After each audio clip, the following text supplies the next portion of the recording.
Graça e paz do nosso Senhor e Salvador Jesus Cristo. Queridos, nessa manhã, uma pérola, uma preciosidade. Vamos estudar juntos a passagem que está escrita lá no livro de Josué, no capítulo 9. Olha o que diz a palavra do Senhor. Sucedeu que, ouvindo isto, todos os reis que estavam daquém do Jordão, nas montanhas, nas campinas, em toda a costa do Mar Grande, defronte do Líbano, os heteus, amoreus, cananeus, ferezeus, heveus, jebuseus, se ajuntaram eles de comum acordo para pelejar contra Josué e contra Israel. Os moradores de Gibeão, porém, ouvindo o que Josué fizera com Jericó e com Ai, usaram de um estratagema e foram, e se fingiram embaixadores. Levavam sacos velhos sobre seus jumentos, odres de vinhos velhos, rotos e consertados.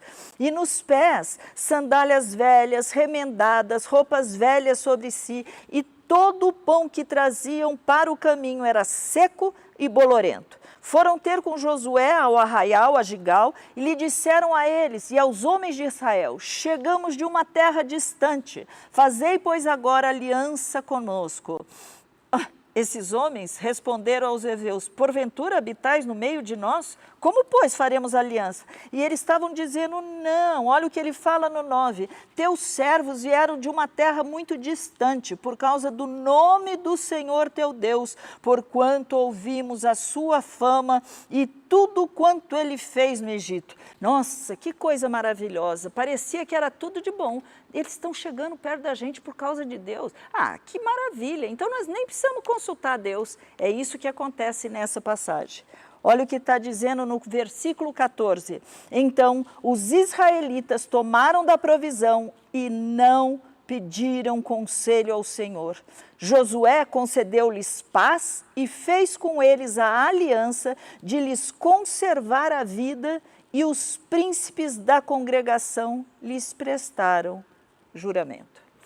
Você deve conhecer essa história, que 3 dias depois eles já descobriram que tudo aquilo era uma farsa. Eles eram ali do meio, daquela terra que Deus tinha prometido, e por medo eles não quiseram seguir todos os outros que estavam fazendo, se ajuntando para ir lutar, batalhar contra Israel, mas eles usaram de uma mentira, puseram aquela roupagem, tudo velho, tudo acabado. Oh, nós viemos de longe. Eles não perguntaram para Deus. Eles não perguntaram para Deus e fizeram uma aliança.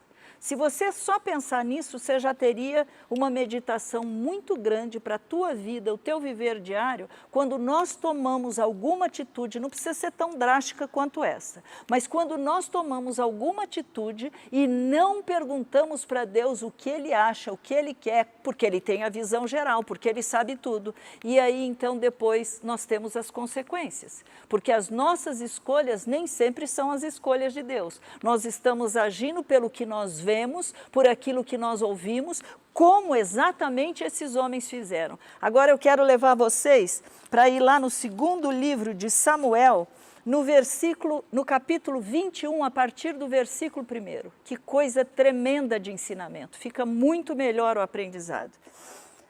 Houve em dias de Davi uma fome de 3 anos consecutivos. Davi consultou o Senhor e o Senhor lhe disse: a culpa de sangue sobre Saul e sobre a sua casa, porque ele matou os gibeonitas. Uau! Nós estamos falando de uma aliança que foi feita lá atrás por Josué. Os anciãos concordaram, os líderes da tribo concordaram. E agora nós estamos em outra etapa da vida de Israel, onde agora nós estamos com um segundo rei. Saul foi o primeiro escolhido pelo povo e agora tem o segundo rei, um homem segundo o coração de Deus, um homem que buscava agradar a Deus. E mesmo tendo erros e tudo mais, foi o próprio Deus que disse que ele era esse homem. Mas na época de Davi, houve 3 anos de seca, de fome, de falta de chuva. E Davi, que sempre tinha o costume de consultar a Deus, foi perguntar: por que nós estamos passando isso? E Deus revela: pecado na casa de Saul e dos seus filhos. Eles mataram os gibeonitas, que vocês fizeram pacto lá atrás, quando Josué, entrando na terra prometida, sem consultar a Deus, fizeram uma aliança com eles. Uau! Como isso traz ensinamento. Se nós entendêssemos o que vem a ser uma aliança, e eu estou falando aliança, pode ser de casamento mesmo.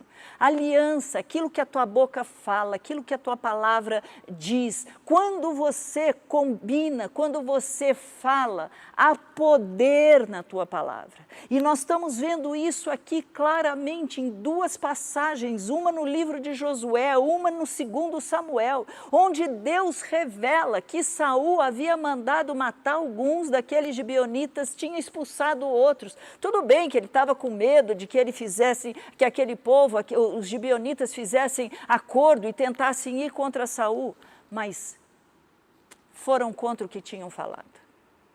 Minha meditação nessa manhã é porque eu temo e tremo quando eu vejo este sentido que a Bíblia fala sobre o sinal, sobre o poder, sobre o que os nossos lábios têm proferidos. O que você tem falado dentro da sua casa tem poder. O que você tem amaldiçoado sua esposa, seu filho, sua mulher tem falado dos filhos, tem falado do marido, tem poder. Vocês fizeram uma aliança lá atrás. Não importa que nesta época de pandemia vocês estão juntos, estão cada vez mais próximos e onde está aflorando os sentimentos que antes não apareciam. Está ficando cada vez mais difícil poder encarar um ao outro. Vocês tiveram e fizeram uma aliança lá atrás. Deus, eu sei que nós vivemos num tempo de graça, mas Deus é um Deus santo.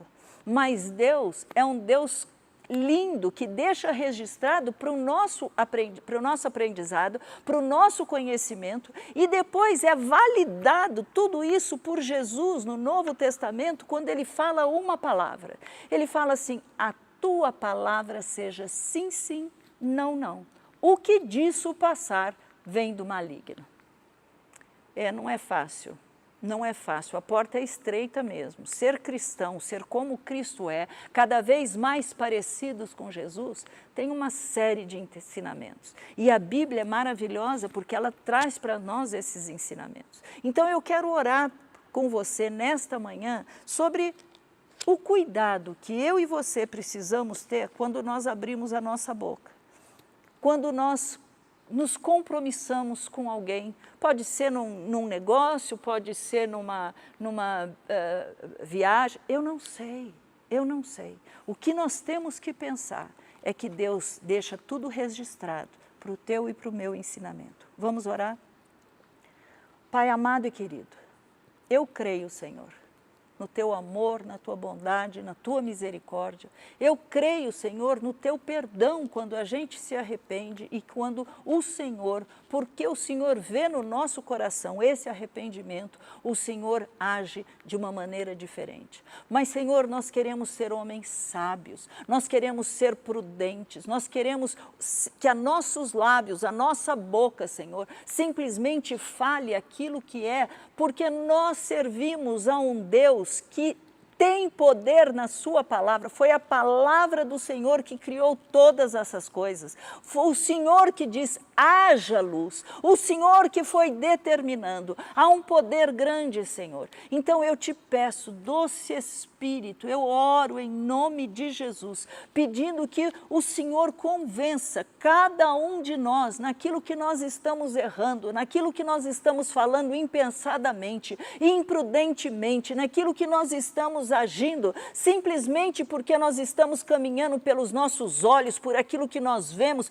por aquilo que nós queremos, mesmo que aparentemente seja algo bom. Aqueles homens, aqueles gibeonitas disseram que eles estavam ali, queriam uma aliança, porque eles reconheciam que Deus era Deus. Então eu oro em nome de Jesus, eu oro, Pai, em nome de Jesus, que nós possamos ser cada vez mais dependentes, que nós possamos perguntar buscar ao Senhor, que nós possamos viver para o Senhor, que nós possamos caminhar com o Senhor, da maneira como o Senhor quer, da maneira como te agrada, Pai. Senhor, perdoa os nossos pecados, perdoa o que os nossos lábios têm falado, perdoa, Senhor, a nossa insensatez, Pai. Nós não somos mais desse mundo, nós agora estamos aguardando a Tua volta, o Senhor voltar para buscar a sua noiva, não a igreja, mas a noiva, e nós queremos fazer parte desta noiva, aqueles que creem, aqueles que andam segundo a Tua vontade, aqueles que andam segundo o que a Tua palavra está dizendo, Pai. Em nome de Jesus, nos dá graça, gera em nós temor e tremor, Pai, para podermos fazer a diferença, para podermos ser sal e luz, para podermos caminhar agradando o Teu coração. É isso que eu oro nessa manhã para os meus amigos, meus irmãos, meus queridos e pela minha própria vida, porque todos podemos cair neste erro. Então, em nome de Jesus, Senhor, em nome de Jesus, abençoa cada um que o Senhor fizer esta mídia chegar. Em nome de Jesus. Amém. Fique na paz do nosso Senhor e Salvador Jesus Cristo. Você pode acompanhar todo o nosso conteúdo no Instagram, no YouTube e no Facebook. Deus te abençoe.